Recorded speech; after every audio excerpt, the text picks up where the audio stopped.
Everyone, welcome to my channel. గోంగూర పచ్చడి ఎలా చేసుకోవాలో చూద్దాం. ఈ ఇంత చిన్న కట్టలో ఒక 8 తీసుకున్నా అండి.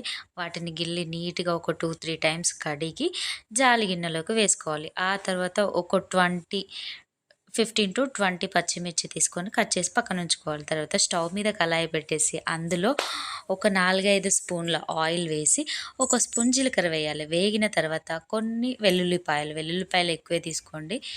తర్వాత కొంచెం కరివేపాకు వేసి మూత పెట్టేసేయాలి. ఆయిల్ చిమ్మి మీద పడకుండా మూత పెట్టేసి వేగిన తర్వాత కొద్దిగా పసుపు వేసి మరి కాస్త వేగనివ్వాలి. ఆ తర్వాత మనం ముందుగా కడిగి పెట్టుకున్న గోంగూరను అందులో వేసేయాలి. ఆ తర్వాత కలుపుకోవాలి. కొంచెం మూత పెడితే ఇంకా కొంచెం దగ్గరికి అయిపోతుంది. ఆ తర్వాత మళ్ళీ యథావిధిగా కలుపుకొని మూత పెట్టేసేయాలి. సిమ్లో పెట్టుకోవాలండి. నెక్స్ట్ మనం తీసుకున్న పచ్చిమిర్చిని ముక్కలుగా కట్ చేసుకొని ఒక మిక్సీ జార్లో వేసుకొని అందులో 4-5 వెల్లుల్లిపాయలు వేసుకొని మిక్సీ పట్టుకోవాలి. ఉప్పు, 1 టేబుల్ స్పూన్ ఉప్పు. ఆ తర్వాత మనం పెట్టుకున్న గోంగూరను కలుపుకోవాలి. ఇంకోసారి కలుపుకొని కొంచెం కుక్ అయిన తర్వాత మళ్ళీ మూత పెట్టి ఒక 5-10 మినిట్స్ కలిపేసేయాలి. ఆ తర్వాత ఈ విధంగా మిక్సీ పట్టుకోవాలి పచ్చిమిర్చిని అనేది.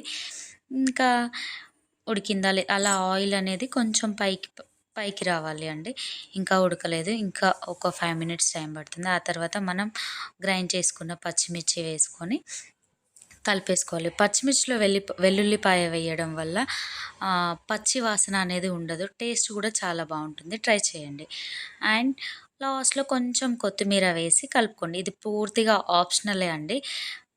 వేడి వేడి అన్నంలో సర్వ్ చేసుకుంటే ఎంతో టేస్టీ అయిన